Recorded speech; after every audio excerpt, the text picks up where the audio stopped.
भाग 11। पीके मॉल में आरुषि, आरव और रायमा अपने अपने आइडियाज शेयर करते हैं निशा से।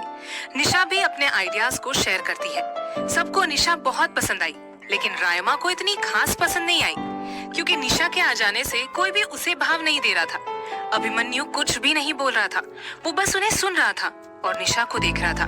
कुछ देर बाद सभी बातें डिस्कस करके निशा जाने लगी तो सुहानी जी बोली,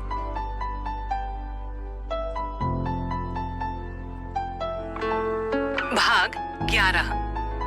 पीके मॉल में आरुषि, आरव और रायमा अपने अपने आइडियाज शेयर करते हैं निशा से। निशा भी अपने आइडियाज को शेयर करती है। सबको निशा बहुत पसंद आई, लेकिन रायमा को इतनी खास पसंद नहीं आई, क्योंकि निशा के आ जाने से कोई भी उसे भाव नहीं दे रहा था। अभिमन्यु कुछ भी नहीं बोल रहा था, वो बस उन्हें सुन रहा था और निशा को देख रहा था। कुछ देर बाद सभी बातें डिस्कस करके निशा जाने लगी तो सुहानी जी बोली, निशा बेटा, कल प्लीज हमारे घर आना, ताकि माँ जी को जो कुछ बताना हो वो बता दे। तभी आरव बोला, हाँ, क्योंकि गोवा में शादी करवाने के लिए उन्हें मनाना भी होगा, तो प्लीज तुम मना लेना। तभी रायमा बोली, आरू, ये मैं कर दूंगी, और वैसे भी इसका काम सिर्फ इवेंट मैनेज करना है, घर वालों को मनाना नहीं। ये काम वो लोग करते हैं जो कि उनके अपने होते हैं, जो कि उन्हें चाहते हैं। निशा समझ गई कि रायमा क्या कहना चाहती है। वो मुस्कुराते हुए बोली, रायमा, आप बिल्कुल सही कह रही है। आफ्टर ऑल मैं तो सिर्फ एक इवेंट मैनेजर हूँ। तुम तो उनके घर की होने वाली बहू हो, तो तुम्हारी और मेरी तो कोई तुलना भी नहीं है। वेल आंटी, मैं कल सुबह आपके घर आ जाऊंगी। सुहानी जी ने सिर हिला दिया। निशा चली गई। तभी अभिमन्यु बोला, मुझे एक बात करनी थी उससे, तो मैं करके आता हूँ। तब तक आरू, तू बिल पे कर दे, और रायमा, तुमने जो ड्रेस अल्टर करने दी थी वो ले आओ। सबने सिर हिला दिया। अभिमन्यु जल्दी से बाहर चला गया। वो सीधा पार्किंग में गया। निशा अभी गाड़ी में बैठने ही वाली थी कि अभिमन्यु ने आगे बढ़कर उसके बाहें पकड़कर उसे गाड़ी से लगा दिया। निशा हैरानी से उसे देखने लगी। अभिमन्यु ने उसके चेहरे पर झुकते हुए कहा, कैसा लगा? निशा ने उसे धक्का दिया और कहा, गजब बदतमीज है। अरे अमीर होंगे तो तुम अपने घर में, समझे? Don't touch me. अभिमन्यु ने उसके नजदीक आकर कहा, इतनी अकड़ किस बात की है तुम्हें, पहले ये बताओ। निशा ने उसकी निगाहों में निगाहें डालकर कहा, ये अकड़ इस बात की है कि मैं आत्मा आधारित लड़की हूँ। ये अकड़ इस बात की है कि मैंने अपने दम पर अपनी पहचान बनाई है, समझे? अभिमन्यु बोला, पहचान तो मैंने भी अपने दम पर बनाई है, लेकिन मुझ में तो अकड़ नहीं है। निशा ने होठ टेढ़े करते हुए कहा, अच्छा, तो ये क्यों कहते रहते हो कि मैं हाई क्लास हूँ, तुम मिडिल क्लास हो? बोलो, इतना शो ऑफ करना सेहत के लिए हानिकारक हो सकता है मिस्टर मित्तल। अभिमन्यु ने कहा, मिस सूद, अपनी लिमिट में रहिए, भूलिए मत तुम मेरे लिए काम कर रही हो, ना कि मैं तुम्हारे लिए। तो तुम्हारा एक गलत स्टेप तुम्हारा करियर बर्बाद कर सकता है। ये सुनकर निशा ने उसे घूरते हुए कहा, तुम होते कौन हो मेरा करियर बर्बाद करने वाले? अभिमन्यु बोला, अभिमन्यु मित्तल। निशा बस उसे घूरती रही। तभी वहां बाकी सब भी आ गए। आरुषि बोली, ओके निशा दी, कल मिलते हैं आपसे। निशा ने मुस्कुराकर सिर हिला दिया। अभिमन्यु ने बहुत ही धीमी आवाज में कहा, भूलना मत, मेरी शादी ऑर्गेनाइज कर रही हो तुम, थोड़ा संभल कर। जो कहूँ वो करना पड़ेगा, वरना कहीं प्रमोशन डिमोशन में ना बदल जाए। निशा ने गाड़ी का डोर खोला और चली गई। उसके जाने के बाद आरुषि बोली, कितनी स्वीट थी ना निशा दी। अभिमन्यु ने उसकी जाती हुई गाड़ी को देखते हुए कहा, ठीक है, क्या मतलब? अब कड़वी हो गई है या फिर मर गई है? बोल। आरव ने ये सुन मुस्कुराते हुए उसके पास आया और बोला, ओह। अभिमन्यु ने उसे घूरा और गाड़ी निकालने को कहा। आरव ने आरुषि को आई विंक कर दी तो वो भी मुस्कुरा दी। रायमा तो बस निशा के आने के बाद का अभिमन्यु का बिहेवियर नोट कर रही थी। सुहानी जी बोली, वैसे सच निशा है तो बड़ी प्यारी है ना सिद्धि जी? सिद्धि जी मुस्कुराते हुए बोली, जी जी बिल्कुल। कुछ देर में अभिमन्यु गाड़ी ले आया, साथ सिद्धि जी का ड्राइवर भी गाड़ी ले आया। सुहानी जी ने गाड़ी में बैठते हुए कहा, सिद्धि जी, आप लोग भी कल आ जाइएगा। सिद्धि जी ने सिर हिला दिया। सब अपने अपने घर चले गए। निशा भी सीधा घर चली गई। शाम 5 बजे निशा मार्केट जाने के लिए रेडी थी। उसने काजल के घर बेल बजाई तो दरवाजा खुला। सामने खड़े शख्स को देख वो हैरान हो गई। सामने वाला शख्स भी उतना ही हैरान था जितना कि निशा। दोनों ने एक साथ कहा, तुम? तभी पीछे से काजल आई और बोली, कौन है भाई? निशा होठों में ना बुदबुदाई, भाई। तभी काजल की नजर निशा पर पड़ी। वो मुस्कुराते हुए आगे बढ़ी और उसने उसे गले लगा लिया। काजल ने कहा, भाई इनसे मिलिए, ये है निशा, पास वाले घर में रहने आई है। सामने खड़ा शख्स कोई और नहीं बल्कि कुणाल था। कुणाल बोला, लेकिन ये तो चंडीगढ़ में रहती है। काजल ने हैरान होते हुए कहा, अरे आपको कैसे पता? कुणाल ने कहा, वो साहिल की शादी इन्होंने ही मैनेज की थी, तो वही मुलाकात हुई। काजल ने सिर हिला दिया। काजल ने निशा से कहा, निशा ये है मेरे भाई कुणाल गर्ग। दोनों ने हाथ मिलाया। निशा ने कहा, चले काजल? कुणाल बोला, कहाँ जा रहे हो? काजल बोली, कहीं नहीं भाई, बस इनके साथ मार्केट जा रही हूँ। इन्हें इतना पता नहीं है ना मुंबई की मार्केट के बारे में, तो इसलिए। कुणाल ने कहा, बट तेरी तो नाइट ड्यूटी है। काजल ने कहा, हाँ ये मुझे छोड़ देंगे हॉस्पिटल। छोड़ दोगी ना निशा? निशा ने मुस्कुराते हुए सिर हिला दिया। तो काजल बोली, तुम प्लीज 5 मिनट वेट करो, मैं चेंज करके आती हूँ। निशा ने सिर हिला दिया। काजल चेंज करने चली गई। वही कुणाल के साथ निशा अंदर आ गई। कुणाल के सामने बार बार शिखा का चेहरा आ रहा था, लेकिन उसे समझ नहीं आ रहा था कि वो कैसे निशा से शिखा के बारे में पूछे। तभी निशा का फोन बज पड़ा। निशा ने देखा शिखा का फोन है। वो मुस्कुरा दी। वो कॉर्नर में गई और उसने फोन उठाया। निशा, हाँ बोल शी। शिखा लगातार हिचकी लेते हुए बोली, नहीं माना, मैं तेरी बेस्ट फ्रेंड हूँ, लेकिन इतनी भी याद हिचकी आ रही है, बुरा हाल हो रहा है। निशा परेशान होते हुए, शी इतनी हिचकी? मैं तुझे याद नहीं कर रही। वाह, मुंबई जाके मुझे भूल गई। और हिचकी लेने लगी। शी पानी पी। शिखा, मैंने आज इतना पानी पिया है कि 2 घंटों से बाथरूम में बैठी हूँ। निशा ये सुनकर हंस पड़ी। शिखा ने गुस्सा करते हुए कहा, तुझे हंसी आ रही है? मेरी हिचकी से जान जा रही है। निशा हंसी कंट्रोल करते हुए, अच्छा सॉरी मेरी जान, एक काम कर, लंबी लंबी सांसें ले, इससे शायद तेरी हिचकियां ठीक हो जाएंगी। शिखा ने वैसे ही किया। कुछ ही देर में उसकी हिचकी बंद हो गई और काजल भी आ गई। निशा ने कहा, शी मैं बाद में बात करूंगी, अभी मार्केट जा रही हूँ। उसने बिना शिखा की बात सुने फोन कट कर दिया। निशा काजल और कुणाल के पास गई और बोली, सो सॉरी, मेरी फ्रेंड का कॉल था। कुणाल ने झट से कहा, वो शादी वाली? निशा और काजल उसे असमंजस की स्थिति में देखने लगे। तो कुणाल ने बात को संभालते हुए कहा, मेरा मतलब था कि मिष्टी भाभी। निशा बोली, नहीं, दूसरी, वो भी आई थी ना शादी में। कुणाल ने कहा, वही ना जिसने आपके साथ जूते चुराए थे। निशा ने हाँ में सिर हिला दिया। इससे पहले कि कुणाल आगे कुछ पूछ पाता, काजल बोली, चलो निशा चले। काजल निशा का हाथ पकड़कर ले गई। वहीं पीछे कुणाल निराश हो गया। वो खुद से बोला, अभी तक नाम का पता नहीं लगा मुझे। इधर गायत्री भवन सब लोग हॉल में बैठे थे। सुहानी जी, आरुषि और आरव सारा सामान गायत्री जी को दिखा रहे थे। तभी आरव बोला, दादी, दादू, पापा, आज हम इवेंट मैनेजर से मिले। अभिराज जी बोले, चलो ये तो अच्छी बात है, अब जल्दी से शादी की तैयारियां शुरू हो जाएंगी। अनीश जी बोले, वैसे कैसी है लड़की? सुहानी जी बोली, बहुत ही प्यारी बच्ची है, सबसे इज्जत से पेश आई, संस्कारों वाली लड़की है।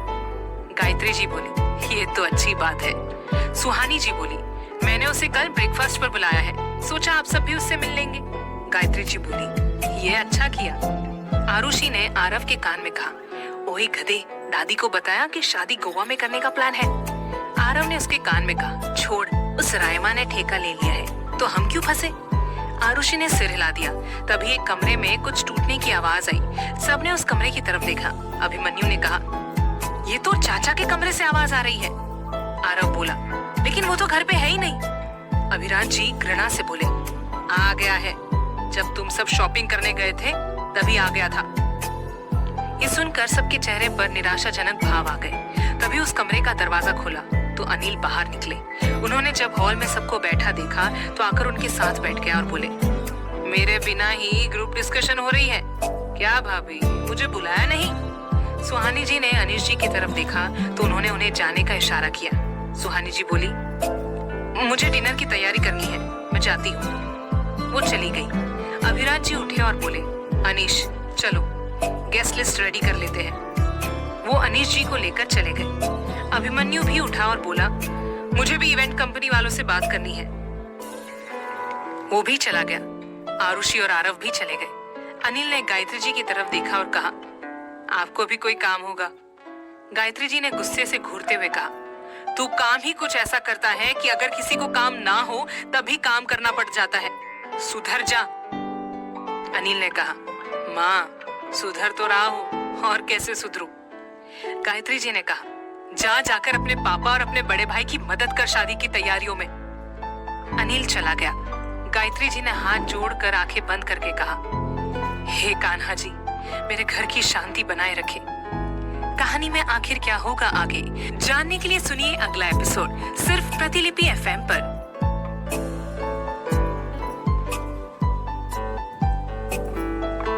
भाग 12।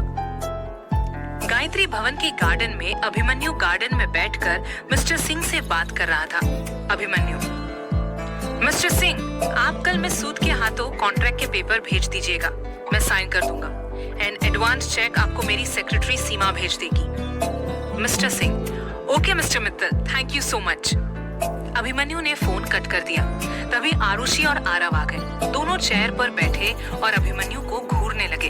अभिमन्यु उन्हें अपनी तरफ ऐसे ताकता पाकर पूछा, क्या है? आरुषि बोली, कौन है निशा दीदी, कहाँ मिले?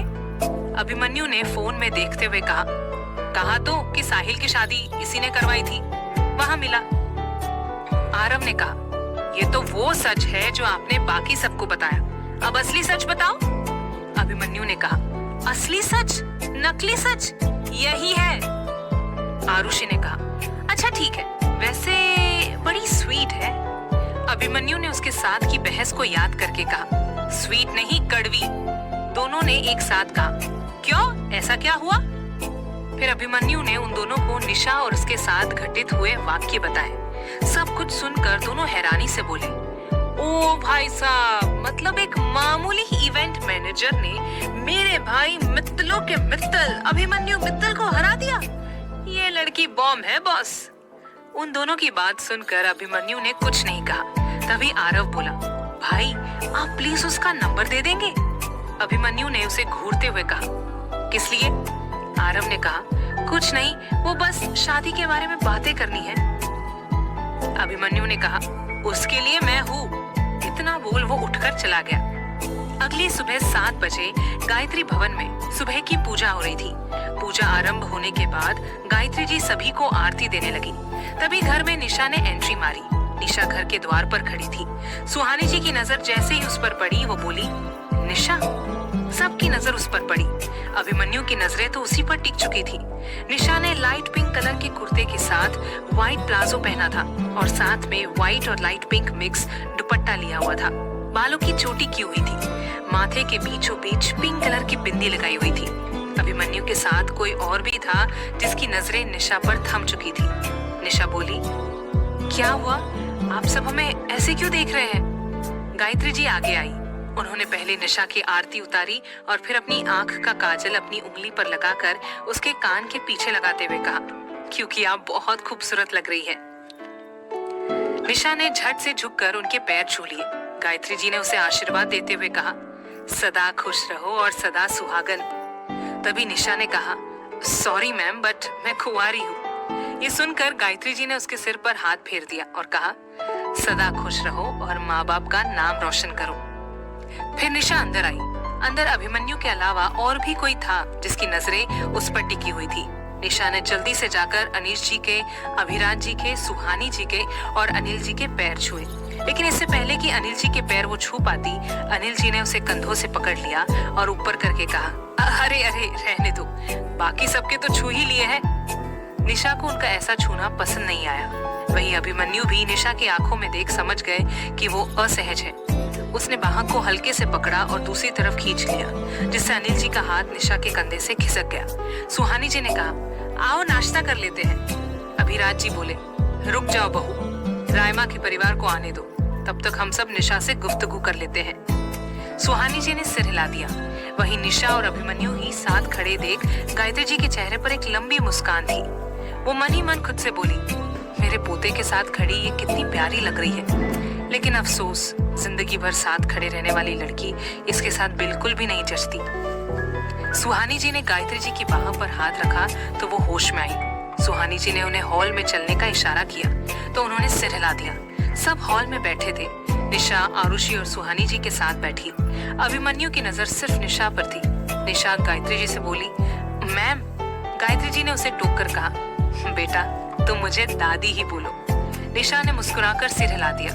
निशा ने फिर कहा, दादी जी सर अगर आपको कुछ सजेशन देना हो तो दे दीजिए।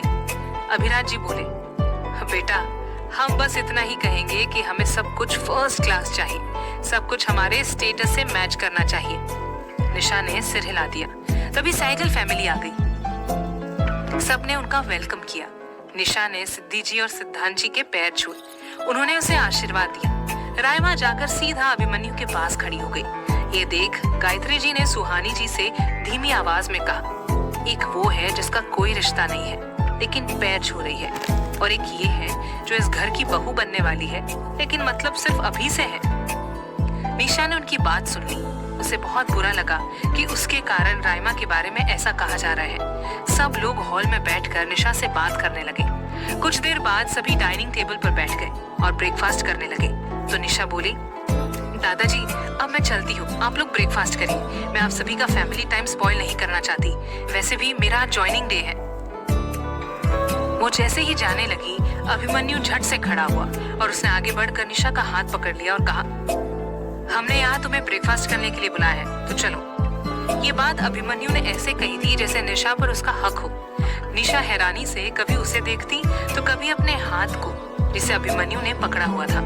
रायमा तो जल भूनकर राख हो चुकी थी। अभिमन्यु ने उसे अपने साथ बिठा लिया और खुद से सर्व करने लगा। सब हैरानी से उसे देख रहे थे। ये पहली बार था जब अभिमन्यु ने किसी मामूली लड़की के लिए इतनी परवाह की है। आरुषि, आरव तो इशारों इशारों में ही बातें करने लग गए थे। अभिमन्यु को जब सबकी नजरों का आभास अपने ऊपर हुआ तो उसने उन सब की तरफ देखकर कहा, खाना खाइए। सब खाना खाने लगे। तभी आरुषि ने रायमा को कोई इशारा किया तो उसने पलकें झपका दी। रायमा बोली, दादी। गायत्री जी ने उसकी तरफ देखा और आगे कहने का इशारा किया। रायमा ने कहा, हमने सोचा है कि हम शादी गोवा करेंगे, वहाँ बहुत ही अच्छा व्यू है और ऊपर से बीचेस भी। ये सुनकर गायत्री जी और अभिराज जी कभी हैरानी से रायमा को देखते तो कभी अभिमन्यु को। अनिश जी को सुहानी जी ने बताया था और उन्हें मना भी लिया। गायत्री जी को रायमा की बात से गुस्सा चढ़ गया, लेकिन इससे पहले कि वो कुछ भी बोलती, अभिराज जी बोले, ठीक है, लेकिन शादी में मैं और आपकी दादी नहीं आएंगी। ये सुनकर सब असमंजस की स्थिति में उन्हें देखने लगे। अभिमन्यु ने कहा, बड़ी आप ये क्या बोल रहे हैं? आप दोनों के बिना शादी कैसे होगी? गायत्री जी बोली, वैसे ही जैसे ये सोच लिया कि शादी गोवा से होगी। हमसे पूछने के बजाय तुम लोग हमें बता रहे हो, बस यही इज्जत है हमारी। अभिमन्यु अपनी चेयर से उठा और गायत्री जी के पास घुटनों पर बैठकर बोला, दादी माँ, अगर आप दोनों ये शादी गोवा से नहीं चाहते हो तो कोई बात नहीं, ये शादी हम लोग यहीं मुंबई से ही करेंगे। रायमा कुछ बोलने लगी तो सिद्धि जी ने उसका हाथ पकड़ लिया और ना में सर हिला दिया। रायमा ने फोक को गुस्से से अपने हाथ में मरोड़ लिया। ब्रेकफास्ट के बाद आरुषि और आरव निशा को अपने साथ खींच कर ले गए। निशा ने कहा, अरे अरे ये क्या कर रहे हो तुम दोनों? आरुषि ने कहा, निशा दी आप प्लीज दादी और दादू को मना लीजिए ना कि शादी गोवा से हो प्लीज। हम शुरू से चाहते थे कि भाई की शादी डेस्टिनेशन वेडिंग हो, लेकिन दादी और दादू उतना ट्रैवल नहीं कर सकते, बट गोवा पास में ही है तो इतना ट्रैवल वो आराम से कर सकते हैं। निशा ने कहा, मैं तुम्हारी बात समझ रही हूँ आरुषि, लेकिन उन्होंने खुद मना कर दिया है। आरव ने कहा, रायमा को ढंग से कहना नहीं आया, लेकिन प्लीज तुम कहो ना। निशा ने कहा, ठीक है कोशिश करती हूँ। दोनों मुस्कुरा दिए। कहानी में आगे क्या होगा जानने के लिए सुनिए अगला एपिसोड सिर्फ प्रतिलिपि एफएम पर।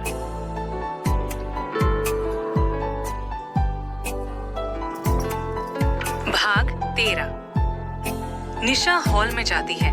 आरुषि और आरव उसके पीछे पीछे जाते हैं। निशा एक नजर उन्हें देखती है तो दोनों उसे गायत्री जी से बोलने का इशारा करते हैं। निशा लंबी सांसें लेती है और गायत्री जी के पास घुटनों पर बैठती है। सब उसे ऐसे देखकर हैरान रह गए। गायत्री जी ने कहा, निशा आप नीचे क्यों बैठी है, ऊपर बैठिए। निशा ने कहा, दादी छोटे बड़ों के पैरों में बैठे ये उनके लिए सौभाग्य की बात होती है। ये सुनकर सब मुस्कुरा दिए, लेकिन रायमा ने मुंह बना लिया। निशा बोली, दादी मेरी वैसे कोई हैसियत नहीं है आपके आगे, आपके परिवार के आगे। मैं तो बस एक इवेंट मैनेजर हूँ जो कि आपके पोते की शादी ऑर्गेनाइज करने जा रही है। लेकिन फिर भी मैं ये कहना चाहती हूँ दादी, रायमा की नीयत गलत नहीं थी, बस तरीका गलत था। दादी मैं मानती हूँ कि उसे आपको बताने की बजाय पूछना चाहिए था कि शादी गोवा में हो या नहीं, है ना रायमा? निशा रायमा को देखती है तो रायमा हड़बड़ाहट में हाँ में सर हिला देती है। निशा आगे बोली, दादी आप भी जानते हैं और ये सब भी कि मिस्टर मित्तल की शादी आपके और दादाजी के बिना नहीं होगी। लेकिन दादी ये शादी आपके बड़े पोते की शादी है, ये धूमधाम से होनी चाहिए। और अगर ये शादी गोवा में हुई तो मैं सच कहती हूँ ये शादी आपके स्टेटस से भी मैच करेगी और होगी भी फर्स्ट क्लास। गायत्री जी बोली, अगर ये शादी यहाँ हुई तो क्या फर्स्ट क्लास नहीं होगी? निशा ने मुस्कुरा कर कहा, बिल्कुल भी नहीं दादी, मैं अपने हर प्रोजेक्ट को प्रोजेक्ट नहीं अपनी पूजा मानती हूँ। और भला कोई अपनी पूजा में कोई कसर छोड़ता है? आप जहाँ कहेंगी शादी करने का हम वहाँ ही सब कुछ कर देंगे। मैं अपना 100% दूंगी। लेकिन दादी सब चाहते हैं कि शादी वहाँ हो, तो एक बारी उसके बारे में भी सोच लीजिए। गायत्री जी ने अभिराज जी की तरफ देखा तो उन्होंने पलकें झपका दी। गायत्री जी ने फिर रायमा से कहा, ऐसे पूछते हैं किसी बात के लिए, वैसे नहीं जैसे तुमने पूछा था। ये सुनकर रायमा कुछ नहीं बोली। फिर गायत्री जी ने निशा के गाल को प्यार से छूते हुए कहा, ठीक है ये शादी गोवा से ही होगी, लेकिन मुझे पूरे रीति रिवाजों रस्मों के साथ ये शादी चाहिए। अगर वैसी नहीं हुई तो तुम्हारी पेमेंट काट लूंगी। ये सुन सब हंस दिए। निशा ने कहा, ओके अब मैं चलती हूँ। निशा बाहर चली गई। अभिमन्यु भी बाहर चला गया। निशा अपनी कार में बैठने ही वाली थी कि इसके कानों में अभिमन्यु की आवाज टकराई, जो कि उसे ही बोल रहा था। निशा ने पीछे मुड़कर देखा। अभिमन्यु को देख वो बोली, मॉल की तरह यहाँ भी बदतमीजी करने का इरादा है क्या? अभिमन्यु ने मुस्कुराते हुए कहा, बिल्कुल भी नहीं। उस दिन इतना बड़ा लेक्चर मिला था, अब और नहीं चाहिए। मैं तो ये पूछने आया था कि मिस्टर सिंह ने तुम्हें पेपर्स नहीं दिए साइन करने के लिए? निशा ने कहा, जी नहीं। अभिमन्यु ने कहा, तो भिजवा देना। निशा ने सिर हिला दिया और कहा, अब मैं जाऊं? क्योंकि आपकी तरह नहीं है कि अगर मैं लेट जाऊं तो कोई कुछ नहीं कहेगा। अभिमन्यु ने इसकी आंखों में देखते हुए कहा, तो जेलस हो कि मेरे पास पैसा है? निशा ने ऊपर देखते हुए कहा, हे भगवान, इन महापुरुष को जब आप इतनी दौलत दे रहे थे तो थोड़ी अक्ल भी दे देते। अभिमन्यु ने चिढ़कर कहा, मुझ में अक्ल नहीं है? निशा ने हंसते हुए कहा, आप तो खुद ही बोल रहे हैं, आप दूसरा क्या कहेंगे? अभिमन्यु ने अब खींच कर कहा, गेट आउट। निशा ने कार में बैठते हुए कहा, मैं तो जा ही रही थी, लेकिन आप ही मुझे रोकते हुए आए। इतना बोल वो चली गई। उसने जाने के बाद अभिमन्यु के चेहरे पर एक कुटिल मुस्कान आ गई। वो खुद से बोला, तुम रुक तो चुकी हो मिस सूद मेरी नजरों में, लेकिन एक अलग अंदाज में, और उस अंदाज में तुम्हारे साथ खेलने में जो मजा आएगा ना, आई एम लविंग इट। वो अंदर चला गया। शाम 7 बजे निशा अपने घर में डिनर की तैयारी करने जा रही थी कि उसके घर की बेल बज पड़ी। उसने दरवाजा खोला तो कुणाल था। कुणाल को देख वो मुस्कुरा कर बोली, आप? जी कहिए। कुणाल बोला, आपने डिनर रेडी कर लिया? निशा ने कहा, जी नहीं, बस करने ही वाली थी। क्यों, क्या हुआ? कुणाल ने कहा, आज असल में हमारी मम्मी पापा की मैरिज एनिवर्सरी है, तो इसीलिए बस हम दोनों डिनर के लिए बाहर जा रहे हैं। अभी आ जाती तो? निशा ने कहा, मैं कैसे, मतलब? कुणाल ने कहा, आप बिल्कुल आ सकती हैं। काजल आपको दोस्त मानती है और मैं आपको बहन। तो निशा ने मुस्कुरा कर कहा, ठीक है मैं चेंज करके आती हूँ। कुणाल ने सिर हिला दिया और चला गया। निशा भी चेंज करने चली गई। कुछ देर बाद वो ब्लू कलर के टॉप के साथ ब्लैक जीन्स पहनकर आ गई। बालों को उसने खुला छोड़ दिया। वो बाहर निकली। उसने लॉक लगाया और कॉलोनी के बाहर गई तो सामने कुणाल की गाड़ी थी। काजल पीछे बैठी थी। निशा भी उसके साथ पीछे बैठ गई। तीनों पूरे रास्ते बातें करते हुए गए। होटल पहुंचकर तीनों गाड़ी से बाहर निकले। तीनों फिर अंदर गए। कुणाल का फोन बजा। उसने उठाया और आगे से कुछ कहा गया तो उसने फोन कट कर दिया और कहा, हमारा डिनर रूफटॉप पर है। दोनों ने सिर हिला दिया। तीनों लिफ्ट से ऊपर गए। ऊपर जाकर उन्होंने देखा कि एक टेबल पर 3 लोग बैठे हैं और बाकी सारे टेबल खाली हैं। ये देख कुणाल मुस्कुरा दिया। निशा ने कहा, बाकी के टेबल खाली क्यों है? कुणाल ने कहा, ये मेरे दोस्त का कमाल है। निशा ने सिर हिला दिया। तीनों आगे बढ़े। कुणाल बोला, अभी सुन। निशा चौंकते हुए उसे देख रही थी। फिर उसने उस तरफ देखा जहाँ वो तीनों बैठे थे। उन तीनों में से एक लड़का मुड़ा तो वो कोई और नहीं बल्कि अभिमन्यु ही था। अभिमन्यु निशा को और निशा अभिमन्यु को देख हैरान थे। वहीं उसके साथ आए लड़का लड़की आरुषि और आरव थे। वो भी निशा को देख हैरान थे और निशा भी। निशा ने मन ही मन कहा, पागल लड़की, तू कैसे भूल गई कि ये हाई क्लास बंदा कुणाल भाई का दोस्त है? अभिमन्यु ने कुणाल से पूछा, कुणाल मिस सूद तेरे साथ कैसे? कुणाल ने कहा, अब ये मेरी पड़ोसी है। आरुषि जल्दी से आगे आई और निशा के गले लग गई। निशा ने भी मुस्कुराकर उसे गले लगा लिया। ये देख कुणाल हैरानी से अभिमन्यु को देखने लगा तो अभिमन्यु बोला, असल में ये मेरी और रायमा की शादी मैनेज कर रही है। अब हैरान होने की बारी काजल और कुणाल की थी। सब फिर बैठ गए। आरव बोला, कुणाल भाई आपने रायमा को तो नहीं बुलाया? कुणाल ने कहा, देख मुझे ना अपने पैर पर कुल्हाड़ी मारने का कोई इरादा नहीं था। ये सुनकर सब हंस दिए। आरुषि बोली, कुणाल भाई शादी गोवा से हो रही है। ये सुनकर काजल और कुणाल बहुत खुश हुए। उन्होंने अपना ऑर्डर दे दिया। निशा अपने आप को बहुत असहज महसूस कर रही थी। उसकी असहजता देख आरव ने उसका हाथ पर हाथ रख दिया। निशा, आर यू फाइन? निशा ने कहा, नहीं, मुझे आदत नहीं है ऐसे होटल में डिनर वगैरह करने की। आरुषि बोली, निशा दी अब आदत बना लीजिए, क्योंकि अब आप हमारी दोस्त हैं और हमारी संगत में आपको ऐसी अमीर जगहों पर जाना पड़ेगा। निशा बस मुस्कुरा दी।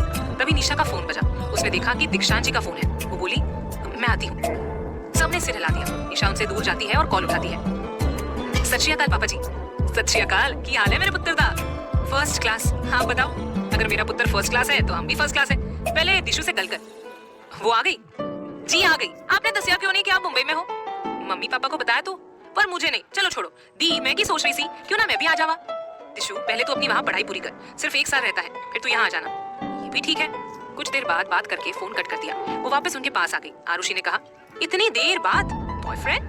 निशा ने कहा, नहीं पापा। ओह। थोड़ी देर बाद डिनर करके सब होटल के बाहर निकलते हैं। काजल बोली, आइसक्रीम भाई? कुणाल ने कहा, आगे कुछ ही दूर पर आइसक्रीम पार्लर है, वहाँ चलते हैं, पैदल ही। सब सिर हिला देते हैं। सब पैदल ही जाते हैं। निशा और अभिमन्यु सबसे पीछे थे। क्या होगा कहानी में आगे जानने के लिए सुनिए अगला एपिसोड सिर्फ प्रतिलिपि एफएम पर।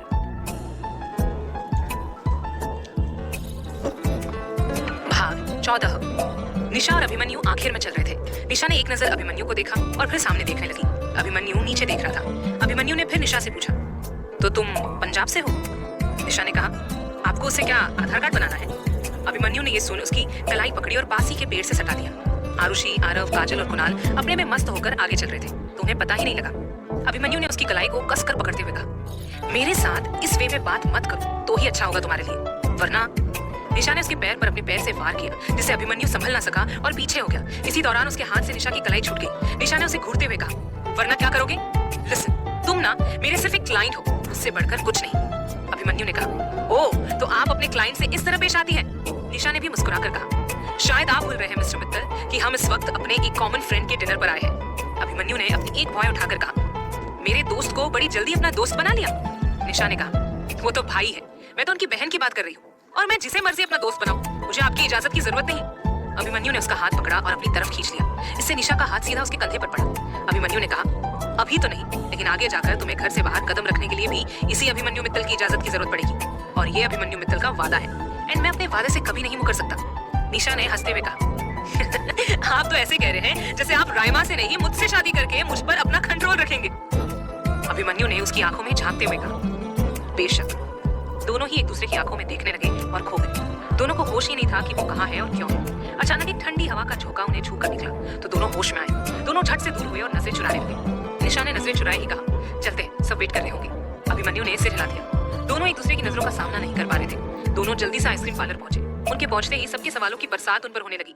निशा ने सबको शांत किया और अभिमन्यु को तिरछी नजरों से देखते हुए कहा, एक काले बिल्ले ने रास्ता काट लिया। आरुषि बोली, आप इन चीजों में मानती हो? निशा ने उसकी तरफ देखकर मुस्कुरा कर कहा, नहीं, लेकिन वो बिल्ला था ही इतना भयानक कि रुकना पड़ा। आरुषि ने सिर हिला दिया। वही अभिमन्यु बहुत ही बुरी तरह से घूर रहा था, जिसका आभास निशा को भी था, लेकिन वो उसकी तरफ देख तक नहीं रही थी। कुणाल ने कहा, निशा, अभी कौन सा फ्लेवर खाओगे? दोनों ने एक साथ कहा, बटरस्कॉच। दोनों का सेम जवाब सुनकर सब हंस दिए और वो दोनों गुस्से से एक दूसरे को घूरने लगे। कुणाल और आरव आइसक्रीम लेने चले गए। आरुषि और काजल बातें कर रहे थे और निशा अपना फोन चला रही थी। अभिमन्यु उसके पास गया और उसने उसके कान में धीमी आवाज में कहा, मैं काला बिल्ला। निशा ने उसे एक नजर देखकर कहा, मैंने तो नहीं कहा, आप खुद ही कह रहे हैं। अब अगर आप खुद अपने आप को मानते हैं तो उसमें मैं क्या करूं भला? अभिमन्यु ने आसपास देखा। आसपास कोई भी नहीं था। कुणाल और आरव से वो दोनों कुछ दूर थे और उन दोनों का ध्यान उन पर नहीं था। अभिमन्यु ने निशा की कमर में हाथ डालकर अपने करीब खींचा और कहा, देखो, मुझे ना उकसाओ मत कि मैं कुछ ऐसा कर दूं जिससे तुम्हें पछतावा हो। निशा ने उससे छूटने की कोशिश करते हुए कहा, ये धमकियां ना अपने आप तक रखो, मुझे मत दो, वरना मैं धमकी नहीं सीधा करती हूँ। अभिमन्यु ने उसे एक पल देखा और हल्के से उसके होठों को छूकर झट से दूर हो गया और बोला, करना हमें भी आता है। इतना बोल वो आरव और कुणाल के पास चला गया। वहीं निशा उसी एहसास में खोकर रह गई। पहली बार वो किसी लड़के के इतने करीब गई थी। निशा को होश आया। उसने आसपास देखा और अपनी गालों पर आ रही लटों को कान के पीछे किया और आरुषि और काजल के पास चली गई। कुछ ही देर में आरव, कुणाल और अभिमन्यु आइसक्रीम लेकर आए। अभिमन्यु ने निशा को आइसक्रीम पकड़ा दी। निशा ने भी नजरें झुकाकर ले ली। आइसक्रीम खाकर सभी अपने घर की तरफ चल गए। इधर घर पहुंचकर निशा सीधा किचन में गई। उसने फ्रिज में से बोतल निकाली और जल्दी जल्दी पानी पीने लगी। उसने कुछ ही सेकंड में आधी बोतल खाली कर दी। बोतल को हुड से अलग कर उसने वापस फ्रिज में रखी और कमरे में चली गई। वो बेसुध सी बेड पर लेट गई और किस वाला सीन याद करने लगी। उसकी उंगलियां बरबसी अपने होठों पर चली गई। तभी वो होश में आई। वो बाथरूम में गई और उसने जल्दी से मुंह धोया। कपड़े बदलकर वो बेड पर लेटी और सोने की कोशिश करने लगी, लेकिन आज नींद ही नहीं आ रही थी उसे। आखिरकार उसने अलमारी में से एक नॉवेल निकाली और पढ़ने लगी। पढ़ते पढ़ते कब नींद आ गई उसे पता ही नहीं लगा। वहीं गायत्री भवन में अभिमन्यु बालकनी में खड़ा होकर सिगरेट के कश भर रहा था। उसकी आंखों के सामने भी वही मंजर आ रहा था। उसने मन ही मन कहा, अभी तो बस शुरुआत हुई है मिस सूद, आगे आगे देखो होता है क्या। ये तो ट्रेलर का भी आधा हिस्सा था, जबकि पूरी फिल्म बहुत खतरनाक है। इतने की क्या बताऊं, लेकिन मजा आएगा ये फिल्म बनाने में। अब तक तो तुम्हारी नींद उड़ गई होगी, लेकिन मुझे तो उसकी नींद उड़ानी है जिसने सालों से मेरी नींद उड़ा कर रख दी है। बहुत सालों बाद चैन की नींद सोने वाला हूँ, सच में। I am loving it. उसने सिगरेट को पैरों तले दबाया और जाकर बेड पर लेटकर सो गया। आखिर क्या होगा कहानी में आगे जानने के लिए सुनिए अगला एपिसोड सिर्फ प्रतिलिपि एफएम पर। भाग 15। 2 दिन बाद सुबह 8 बजे निशा ब्रेकफास्ट बना रही थी कि घर की बेल बजी। उसने जाकर दरवाजा खोला। सामने शिखा खड़ी थी। शिखा को देख वो चिल्ला पड़ी, शी। शिखा भी मुस्कुराते हुए चिल्ला पड़ी, नी। दोनों झट से एक दूसरे के गले लगे। वहीं उनके चिल्लाने से काजल और कुणाल घर से बाहर निकल आए। उन्होंने जब निशा के घर की तरफ देखा तो पाया कि वो दोनों गले लगाए घर की दहलीज पर खड़े थे। शिखा की पीठ उनकी तरफ थी। काजल बोली, भाई निशा चिल्लाई तो ऐसे कि कोई भूकंप आ गया, लेकिन यहाँ तो ये किसी की गले लगी हुई है। कुणाल बोला, पर ये है कौन? काजल बोली, लेट्स सी। इतना बोल वो उनकी तरफ बढ़ गई और कुणाल भी बढ़ गया। काजल बोली, निशा। उसकी आवाज से शिखा और निशा दोनों अलग हुई। शिखा भी काजल और कुणाल की तरफ मुड़ गई। शिखा और कुणाल एक दूसरे को हैरानी से देख रहे थे। निशा बोली, अरे काजल तुम? काजल बोली, निशा तुम चिल्लाई ही ऐसे कि शायद पूरा मोहल्ला आ जाता। निशा ने कहा, वो सॉरी, शी आई थी तो एक्साइटमेंट में ध्यान ही नहीं रहा। काजल बोली, कौन शी? निशा ने शिखा की तरफ इशारा कर कहा, ये है शी। कुणाल मन ही मन बोला, इतनी खूबसूरत लड़की का नाम शी? चलो कोई नहीं, नाम का मैंने आधार कार्ड थोड़ी बनाना है। उसने शिखा को देखते हुए आंख मार दी तो वो हड़बड़ा गई और निशा से बोली, ये लोग कौन है? निशा ने कहा, ये काजल और ये इसके भाई कुणाल, मिष्टी की शादी में मिले थे ना, ये दोनों यहाँ मेरे नीबर्स हैं। शिखा ने सिर हिला दिया। शिखा ने काजल की तरफ हाथ बढ़ाते हुए कहा, हेलो शिखा मेहरा। काजल हाथ मिलाते हुए बोली, ओह तो पूरा नाम शिखा है, मुझे लगा शी ही है। शिखा ने हंसते हुए कहा, नहीं ऐसी बात नहीं है, वो तो ये मुझे शी बुलाती है और मैं नी। काजल ने सिर हिला दिया। शिखा निशा से बोली, घर के अंदर कोई पागल कुत्ते को तूने खुला छोड़ दिया क्या? निशा ने हंसते हुए कहा, कुत्ता कहाँ से आ गया?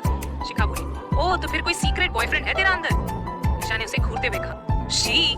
शिखा चिढ़ते हुए बोली, फिर अंदर क्यों नहीं लेकर जा रही है? कब से यहीं खड़ी हूँ, थक गई हूँ मैं। निशा ने कहा, सीधा भी बोल सकती थी, चल। फिर सब अंदर चले गए। शिखा घर देखने लगी और निशा उसका सामान कमरे में रखकर किचन में चाय नाश्ता बनाने लगी। शिखा फिर हॉल में बैठी। शिखा ने एक नजर कुणाल को देखा और फिर काजल से बात करने लगी। निशा चाय नाश्ता लेकर आई। शिखा ने कहा, हाय मेरी जान, तेरे हाथ की चाय और इस पोहे को मैंने बड़ा मिस किया। निशा मुस्कुरा दी। उसने पहले शिखा को दिया और फिर काजल और कुणाल को भी। तभी कुणाल का फोन बज पड़ा। उसने उठाया और बात करके काटा। उसने कहा, सॉरी निशा, मैं ना ही पोहा खा पाऊंगा और ना ही चाय पी पाऊंगा, एक बहुत अर्जेंट मीटिंग है तो मुझे वहां जाना होगा, सॉरी। काजल ने कहा, अरे मुझे हॉस्पिटल भी छोड़ना है। कुणाल ने उठकर कहा, तो चलो जल्दी। दोनों चले गए। शिखा अब निशा को घूरने लगी। उसने अपनी तरफ ऐसे घूरते पाकर बोला, क्या हुआ? शिखा बोली, तूने उस दिन क्या कहा था? निशा ने पोहा खाते हुए कहा, किस दिन क्या कहा था? शिखा बोली, उसी दिन जिस दिन मुझे हिचकी आई तो तुझे कॉल किया। उस दिन की बात याद करके उसने जीभ को दांतों तले दबा दिया। मुझे हिचकी आई, मुझे लगा तूने याद किया होगा, लेकिन नहीं, ये मैडम तो मुंबई आते ही अपनी पक्की सहेली को भूल गई। निशा ने उसे मनाते हुए कहा, नहीं शी, वो। शिखा बोली, क्या शी, तू तो मुझे भूलेगी ना? हाँ, काजल जो आ गई है। इतना बोलकर उसकी आंखों से आंसू निकल गए। उसने आगे कहा, अब मेरी जितनी भी वैल्यू थी सब खत्म। तभी मैं कहूँ, वैसे तो मुझे नी हर घंटे फोन करके परेशान कर देती है, लेकिन यहाँ आकर तो तूने एक बार भी मुझे फोन नहीं लगाया। लेकिन अब सब समझ आ गया, काजल मिल गई तो मुझे भूल गई। निशा उसकी बातें सुनकर हंस हंस कर पागल हो रही थी। शिखा ने ऐसे हंसते हुए देखा तो वो उठकर बोली, तू हंस, मैं जा रही हूँ वापस। वो इससे पहले जाती ही निशा उठी और उसके गले लग गई। शिखा मुस्कुरा दी। निशा बोली, सॉरी मेरी जान, पर क्या करती, आते ही उस खड़ूस हाई क्लास बंदे से टकरा गई। लेकिन तू ये बता, तू यहाँ कैसे? शिखा उससे अलग हुई और खुशी से बोली, मुझे यहाँ की नंबर 1 कंपनी सुहानी टेक्नोलॉजी में जॉब मिली है। ये सुनकर निशा के चेहरे पर मुस्कान आ गई, लेकिन कुछ सेकंड बाद ही उसके भाव बदल गए। उसने कहा, तुझे पता है वहाँ का ओनर कौन है? शिखा सोचते हुए बोली, हाँ, यहाँ जो सबसे फेमस मित्तल फैमिली उन्हीं का बेटा है। नाम याद नहीं आ रहा है, बहुत बड़ा नाम है, क्या था? निशा बोली, अभिमन्यु मित्तल। शिखा बोली, हाँ, उसी की सेक्रेटरी का जॉब है मेरा। ये सुनकर निशा हैरानी से उसे देखने लगी। वो बोली, तुझे पता भी है कौन है ये अभिमन्यु मित्तल? शिखा ने उसकी तरफ भौं उठाकर देखा तो निशा बोली, वही अकड़ू बदतमीज खड़ूस अड़ियत, साहिल जीजू का दोस्त। शिखा हैरानी से बोली, वो? निशा ने हाँ में सिर हिला दिया। शिखा बैठते हुए बोली, गई भैंस पानी में। निशा ने कहा, कुणाल भाई भी उसी की कंपनी का सीईओ है। शिखा ने सिर हिला दिया। शिखा बोली, तूने अभी कहा कि तू उससे टकराई, कैसे? निशा निशा ने मुंह बनाते हुए कहा, उसी की शादी ऑर्गेनाइज कर रही हूँ। शिखा हैरान रह गई। तभी निशा चिल्लाकर बोली, ओ नो। शिखा बोली, क्या हुआ? निशा बोली, मैं लेट हो गई। देख, तू ना आज घर में ही रहना, तू रेस्ट कर, आज बहुत ज्यादा इंपॉर्टेंट मीटिंग है मेरी, सॉरी, बाय। इतना बोल उसने वहां बड़े बैग को उठाया और भाग गई। शिखा ने भी सिर हिला दिया। आखिर कहानी में क्या होगा आगे, जानने के लिए सुनिए अगला एपिसोड सिर्फ प्रतिलिपि एफएम पर।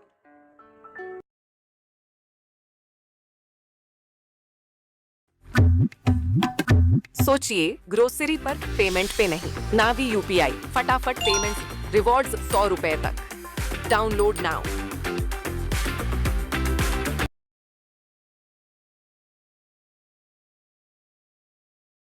Meet Super Money, the no-nonsense UPI app. No coupons nonsense, no scratch cards nonsense, no coins nonsense. Just good old cashback. Every time, everywhere, for everyone.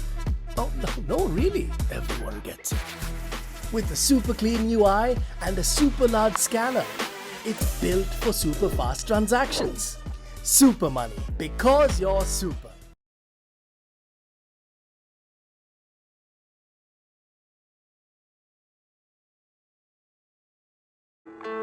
भाग 16। गायत्री भवन में अभिमन्यु कमरे में बैठा लैपटॉप पर कुछ कर रहा था कि उसका फोन बज पड़ा। उसने देखा कि कॉल निशा का है। ये देख उसने झट से फोन उठा लिया। निशा, हेलो मिस्टर मित्तल। अभिमन्यु, बोलिए मिस सूद, हमें कैसे याद किया?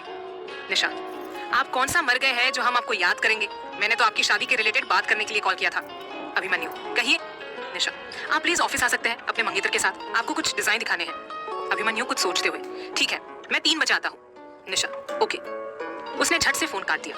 अभिमन्यु ने फोन को घूरते हुए कहा, जितना बोलना है बोल लो, क्योंकि आगे से बोलने के लिए इजाजत की जरूरत पड़ेगी। इतना बोल उसके होठों पर जहरीली मुस्कुराहट आ गई। उसने राइमा को फोन लगाया। हेलो राइमा। हाय अभी, वो तुम कह रही थी ना कल परसों की तुम्हें मैनिक्योर पेडिक्योर करवाना है। हाँ, लेकिन मुझे कहीं बुकिंग ही नहीं मिल रही है। जहाँ मिल रही है वहाँ स्टैंडर्ड का कुछ नहीं है। अब तो लगता है कि लो स्टैंडर्ड के पार्लर में ही जाना होगा। वैसे तुमने क्यों पूछा? मेरे होते हुए तुम्हें लो स्टैंडर्ड पार्लर जाने की कोई जरूरत नहीं है। मैं अभी तुम्हारी मुंबई के बेस्ट पार्लर में बुकिंग करवा देता हूँ। तुम ना बस 2 से 5 बजे तक फ्री रहना, उसी के बीच में कर दूंगा। राइमा खुश होते हुए, oh thank you so much अभी, अगर तुम ना होते तो मेरा क्या होता। Thank you. मैं बुकिंग कर देता हूँ और सारी डिटेल्स टेक्स्ट कर देता हूँ। अभिमन्यु ने फोन काट दिया और मुस्कुरा दिया। दोपहर 3 बजे रॉयल इवेंट कंपनी में निशा के कैबिन में सेक्रेटरी पायल आई और बोली, मैम मिस्टर मित्तल आ चुके हैं। निशा बोली, उन्हें कॉन्फ्रेंस रूम में बिठाओ, मैं आती हूँ। पायल सिर हिलाकर चली गई। निशा भी कुछ ही देर में कॉन्फ्रेंस रूम में चली गई। अभिमन्यु को अकेला देख वो बोली, मिस सहगल। अभिमन्यु बोला, उसने कहा कि आपकी चॉइस बहुत अच्छी है तो आप ही देख ले। निशा ने कहा, मिस्टर मित्तल, शादी मेरी और आपकी नहीं, उनकी और आपकी है, तो उन्हें भी आना चाहिए था। रुकिए, मैं ही कॉल करती हूँ। इससे पहले कि वो कॉल करती, अभिमन्यु ने फोन छीन लिया और कहा, आपका जो काम है वो करें। निशा ने उसे घूरा और फोन उसके हाथों से छीनकर साइड में खड़ी पायल को दे दिया। निशा ने उसे देखते हुए कहा, ये यही रहेगी। निशा ने लैपटॉप पर काम करते हुए कहा, क्या पता आप गुस्से में कत्ल ही कर दे मेरा, कम से कम एक आई विटनेस तो होगा। पायल दोनों को असमंजस की स्थिति में देखने लगी और वहीं अभिमन्यु निशा को घूरने लगा। निशा ने कहा, घूरने से नहीं होगा मिस्टर मित्तल। अभिमन्यु ने उससे नजरें हटा ली। कुछ देर में लैपटॉप प्रोजेक्टर से कनेक्ट हो चुका था। सामने लिखा हुआ था, अभिमन्यु वेड्स राइमा। निशा ने कहना शुरू किया, जैसा कि आपकी फैमिली ने कहा था सब कुछ रीति रिवाजों के साथ होना चाहिए, तो वैसा ही होगा। मैंने गोवा में एक रिजॉर्ट देखा है, आप स्क्रीन पर उसकी फोटो देख सकते हैं। मिस सहगल के कहे मुताबिक रिजॉर्ट बीच के पास है। रीति रिवाजों के हिसाब से लड़का और लड़की एक दूसरे को देख नहीं सकते, तो आगे का हिस्सा लड़के वालों का होगा और पीछे वाला लड़की वालों का। जैसे जैसे वो बोल रही थी वैसे वैसे पीछे स्क्रीन पर सारी डिजाइन्स दिख रही थी। सबसे पहले गणेश पूजा होगी जो कि लड़के वालों के हिस्से में ही होगी। उसके बाद हल्दी होगी, हल्दी की रात मेहंदी होगी,